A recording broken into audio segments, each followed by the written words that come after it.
Yeah, I wasn't sure if it was anti-meridian or amplitude modulation. Um, Either. Just could be initials of a bloke called Artie McDuff, for all I know.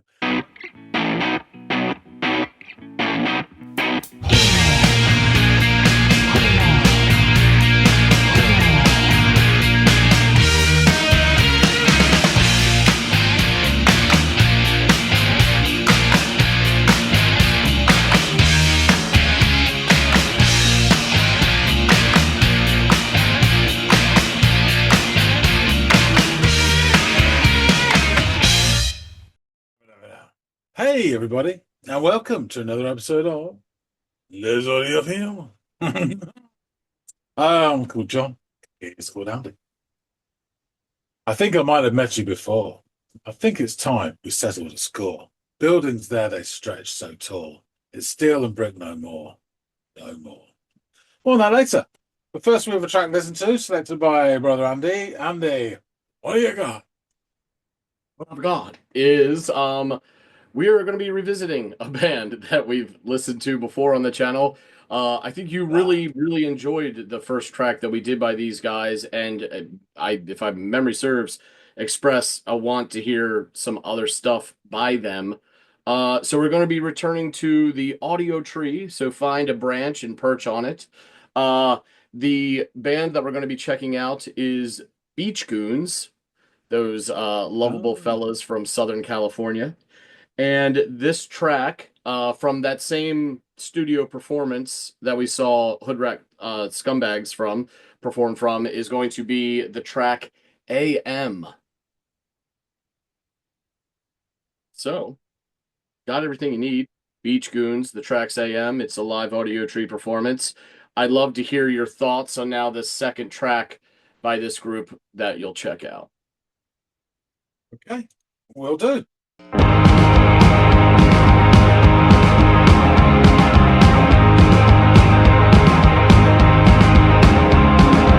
I've been in my bed, been stuck inside my head for weeks on end. Won't see the things that pretending, my friend. Today don't feel too bad, just feels a bit too fast.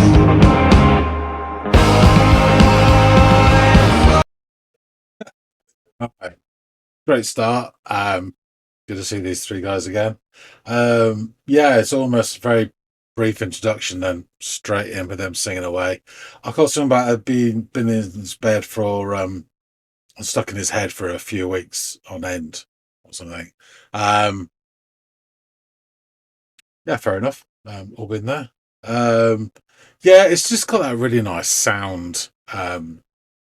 Three piece, the power of the three piece, as we've said before. Sometimes it can sound bigger than a four or five piece. Don't know why, but it just does. And I do really like the tone of his guitar. It does conjure up sort of earlier parquet court vibes. But yeah, the rhythm section of there's this nice sort of galloping, almost locomotive feel to the pace of this as it's going along. Um, yeah, some sort of a mail train, I guess. So I'm picturing. But yeah, really nice. And I remember before they sort of played around with the dynamics and the timings and tempos. So we'll see. This they just did a little hop skip there. So let's just go back a touch.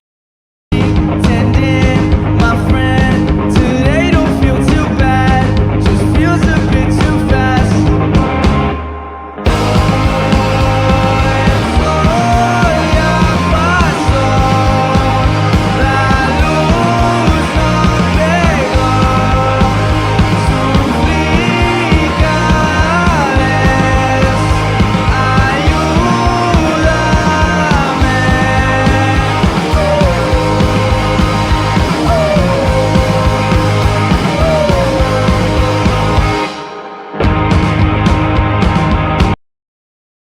I do like that's the band Pocket Core is one of them, but others as well. There's a little bit of that confidence in that they can just stop for half a second or a second between the changes. That I guess was a chorus. I think he was singing in Spanish. thought I heard El Sol, but I could be. That's as far as I don't know any Spanish at all. Apart from Pixies lyrics. Yeah, but yeah, it's expansive as he's singing it. He's elongating the words as choruses tend to do. So it sounds great. I even like the sort of the stray dog howls at the end from the rhythm section. Yeah, very good.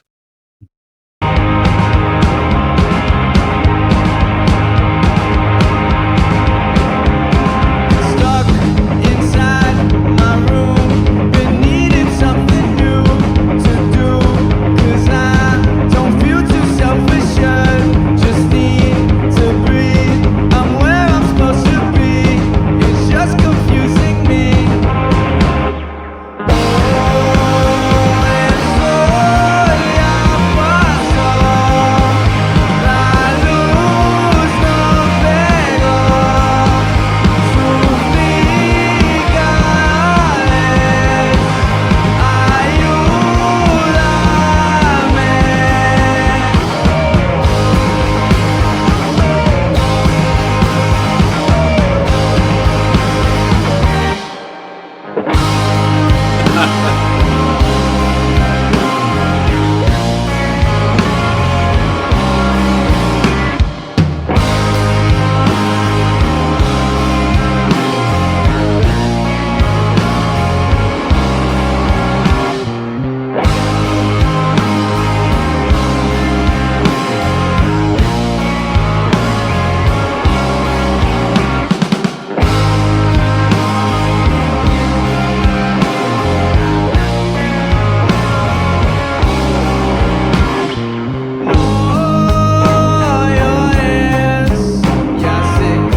Cool, very, very cool.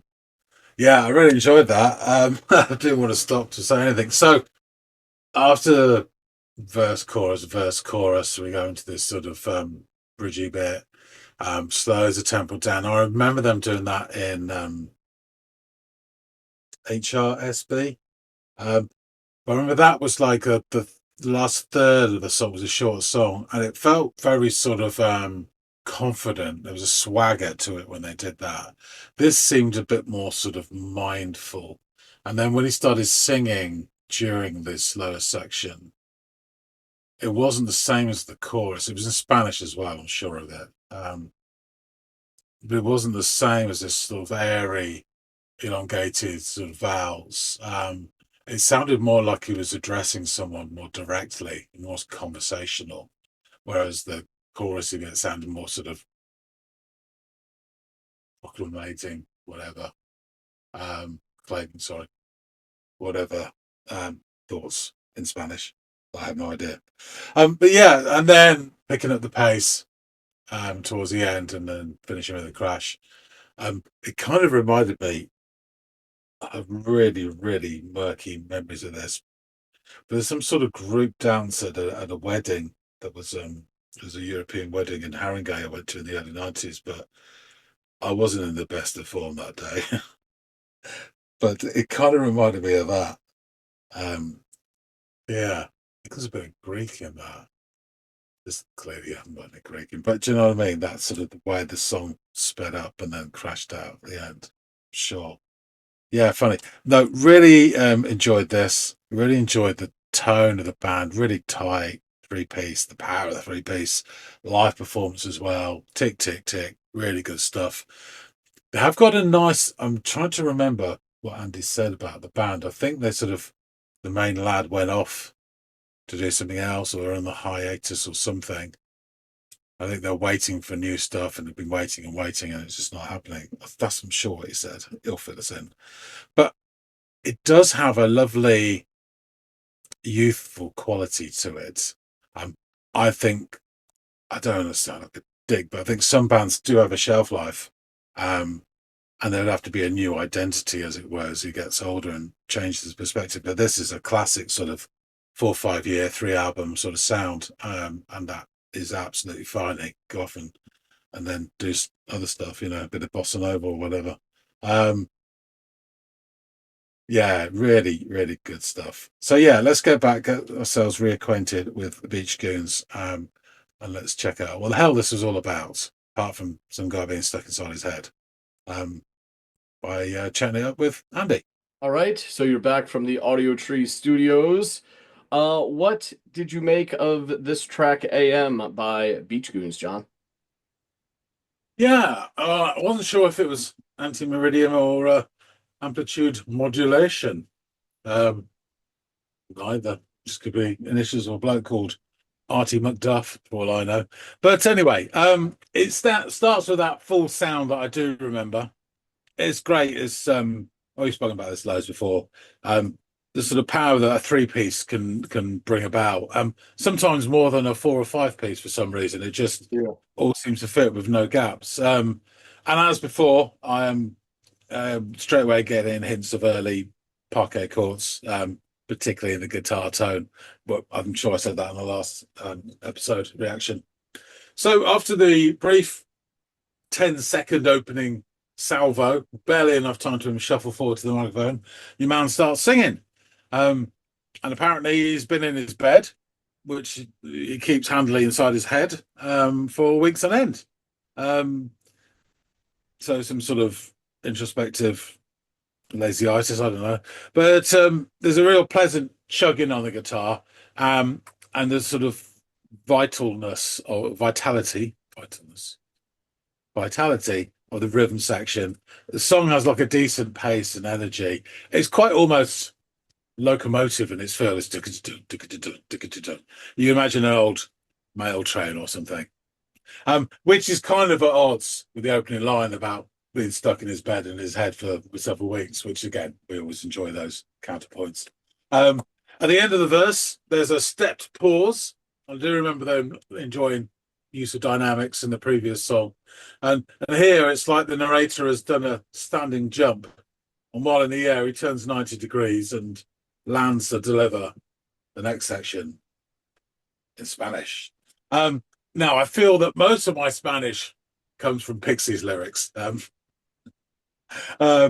Amanita, ven conmigo. Yeah, stuff like that. Isla da Encanta.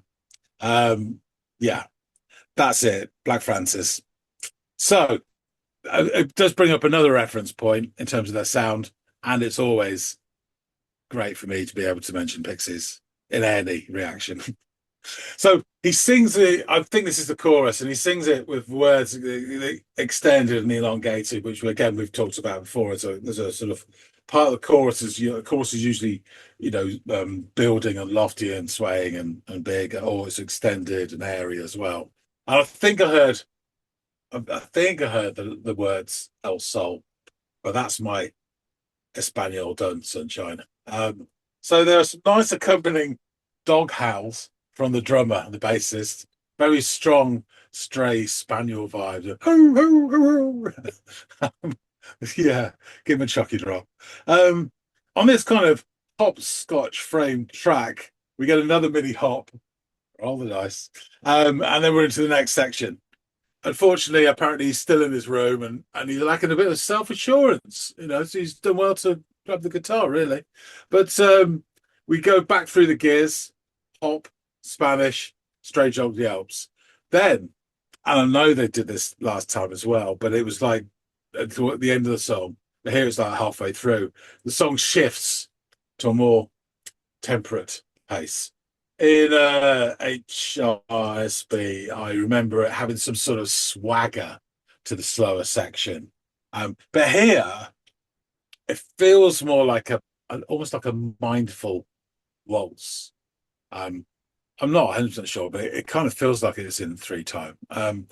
So we're into more Spanish, but again, it's slightly different. It's not as airy and as long as the previous chorus. It sounds more direct, conversational, like he's addressing someone, whereas the chorus sounds more like lofty proclamations out into the ether. Or the sort of thing you would do if you were, soliloquizing or ruminating like Hamlet or whatever. I don't know. I guess because I don't understand the bloody word he's saying in a different language. Pretty There much is- like you were trying to, disassemble Portuguese the other day into the fact that it's goal man, striker. Yeah, no chance. Everyone against it. Yeah. Yeah. So the 1 2 3, because it is, I'm sure it's 1 2 3, and this 1 2 3 1 2 3. It picks up in tempo and vitality or vitalness, as some people like to say, before culminating in a crash at the end.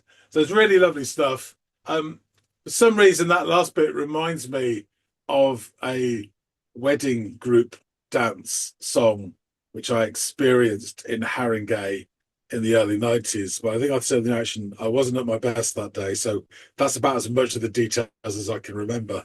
But it kind of gave me those vibes. Take that So yeah, recollection with a grain of salt. Yeah.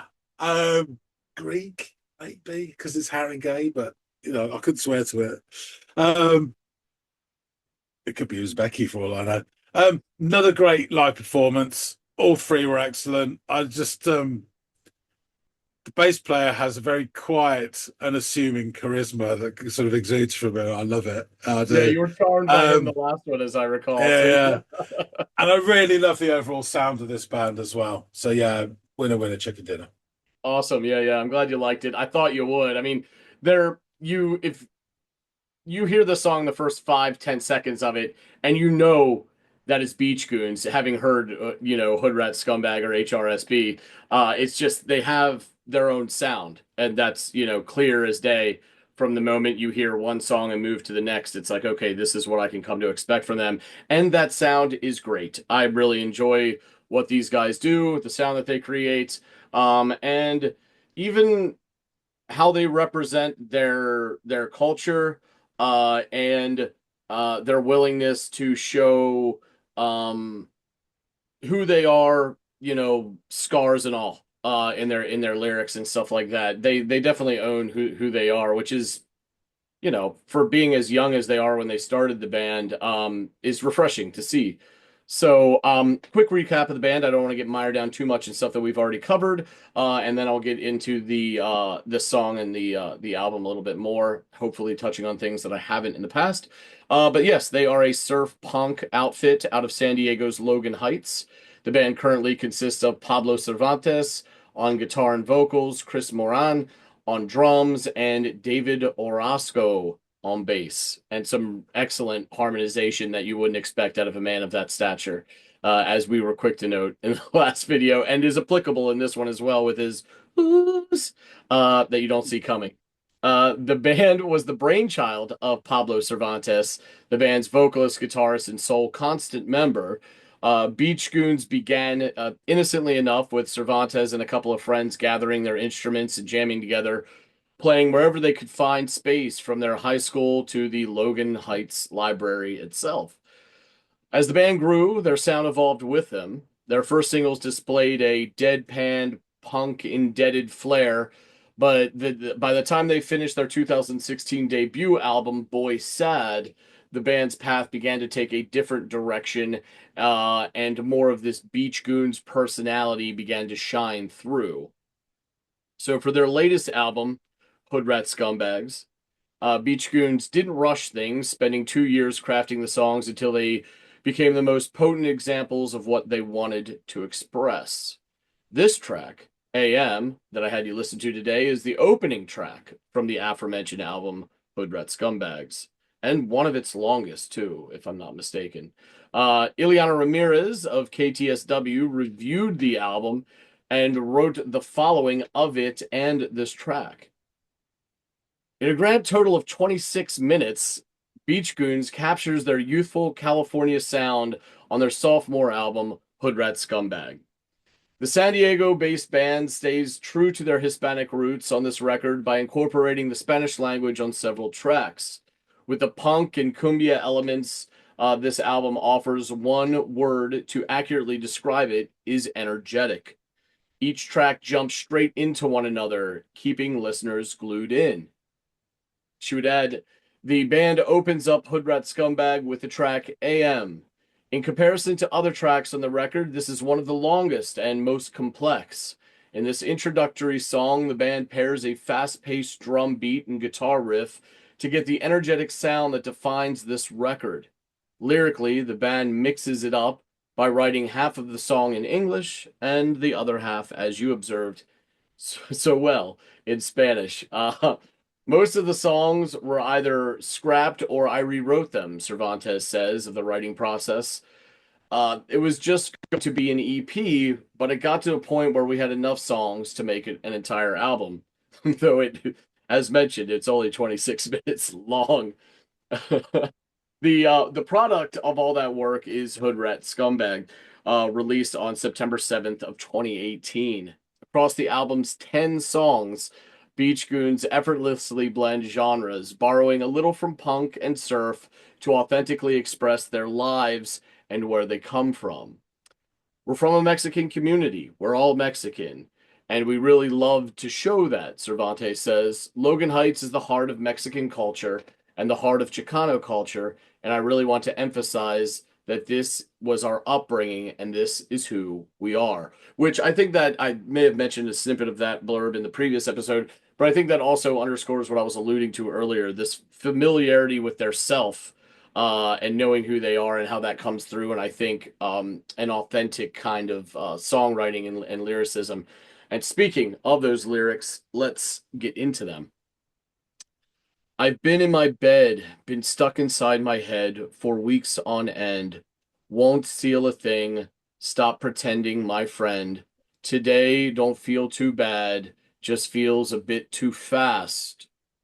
Oh, el soy a paso, la luz no pego. Sufrí cada vez, ayúdame. Translation. The sun has already set, the light didn't shine. I suffered every time, help me. Oh, stuck inside my room, been needing something new to do because I don't feel too self-assured. Just need to breathe. I'm where I'm supposed to be. It's just so confusing to me. El sol ya paso, la luz no pego. Sufrí cada vez, ayúdame. Same lyrics as before. Oh, no llores. Ya sé que duele, ya sé que duele. La lluvia me da miedo me. Ya no tengo paz. Ayúdame. Ya no puedo ser. Las estrellas y la luna no se miran más. Tengo miedo ma. Translation. Don't cry. I know it hurts. I know it hurts. The rain. It scares me, ma. I have no peace anymore. Help me. It can't be anymore. The stars and the moon can't see each other anymore. I'm scared, ma. So yeah, I think this is about probably battling depression. You know what I mean? This idea of like being stuck in bed and this, it hurts and it scares me and I have no peace anymore. All sounds like the internal struggle of the narrator. And it's funny that you mentioned that how, he's physically in bed, stuck in bed, as he suggests overtly says. But that the music has this constant motion to it, that you called locomotive, I think. I think that is the movement of the thoughts inside the body that has stayed static, right? So it's not about physical motion, it's about all the stuff that's going on inside, like in between the ears, right? Or behind the eyes, or however you want to put it. So yeah, I think that that is what our narrator is grappling with in this track. And AM probably because it occurs every morning. It's a reoccurring thing every time he wakes up. So go ahead. Yeah, I think when you was going through the lyrics, so the spoken English and then the Spanish chorus, the English verse and then the Spanish chorus, you could put that part of it down to just a sense of ennui, or whatever. It's only becomes in the sort of slower bit where he sings directly that it hurts and directly, addressing his mother, that you get the extent of the suffering that the narrators. The first bit you can say, oh, he's just, a bit blue, but Yeah.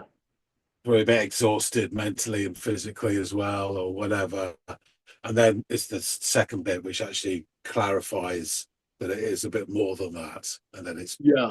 causing him pain. Yeah, And as you were quick to point out, even though it was in another language, you were able to extrapolate from that this conversational tone in it, which is also, as you just mentioned, a divergence from the rest of the delivery in the entire track. And I think that's something interesting, right? And maybe yeah, healthy and worth noting that you can try to come to grips with your feelings internally, but the truth doesn't necessarily pour out as it can when you're expressing this to someone that you love and can yeah, be vulnerable in front of. Sometimes we lie to ourselves or rationalize things or try to compartmentalize in our own minds the things that we're going through. But when you start to put words, when you start to put those thoughts into words and you do it to someone that you trust your vulnerability with, more can come out, or the honesty can come out, and I think that we get a like as you said, a clearer look into just how bad off he is once he starts telling someone that he loves, like in the form of his mother, about his situation. So yeah, it's an interesting observation, and I think it's a clever little mechanism to turn it up a little bit more when he's now in this conversational situation rather than this introspective one. So yeah, interesting stuff. I'm glad you liked this second go round with the definitely. guy Beach Goons. Yeah, they're an interesting bunch. Go ahead. I said in the reaction, I seem to remember, I could be wrong, but I think you were saying that basically, I remember you saying they've gone into some sort of hiatus, with the main man particularly, taking a step back. And I think you were saying you're waiting in hope for new material, but it's yet to emerge. Yeah, Is that correct? that is correct. Although I did see something about possible upcoming dates for them playing shows. I'm sure that they're on the West Coast, or actually, to be fair, I think I saw one that was in Chicago. But next to I could see them. I can also see them having a large following in Chicago. I should clean this up a little bit. I could see them having a large following in Chicago because outside of Southern California, probably America's largest Chicano culture is in Chicago. So I'm sure that there's a, they've got a following there. Which isn't to say you have to be to enjoy these guys. I mean, Yeah, yeah. I'm milk toast over here, but nonetheless, I could see them being able to sell tickets rather easily in Chicago. I don't know if that's indicative of like future material, like in the works or on the horizon. One can only hope, and I'll definitely keep my ear to the downwind in hopes that they do produce some new stuff because man, there's something there with these guys, and I'd like to hear more of it. I hope that it wasn't just Sad Boy and HRSB, and that was all she wrote for Beach Goons. Yeah, I think I said in the reaction that kind of the sound, this sound, the two tracks I've heard, has a youthfulness to it and this directness as well, which is really nice. And I said, without being, you know, a dick or gloomy about it, you can imagine them doing a sort of, which way around did I put it? A 5 year period, 3 album output, and then split. And then Yeah, he'd go off and do something else and have a different sound, and that would be absolutely fine. He just sounds like he needs to get his finger out and do this and other stuff. Yeah. You know, but Absolutely. yeah, you could just imagine it quite easily. You know, Yeah, yeah, I could totally see it unfolding that way. Or they do what I think we brought this band up when we talked about them before, and God knows they are my version of the Pixies when it comes to your and my discussions. But this clever but youthful but very clever songwriting is reminds me of whatever people say I am, that is what I'm not. Obviously, two different finished products, but the same mentality went into creating them. And that band evolved into different sounds that are completely different than their first couple of albums. And that's another track I could see these guys going if they were to stay together. Their sound evolves into something else, maybe a little bit more mature, a little bit more reined in, less unbridled, but still artfully done, something like that. You know what I mean? But you're right. Who knows what the way it could go, and the way you just laid out could easily be the case.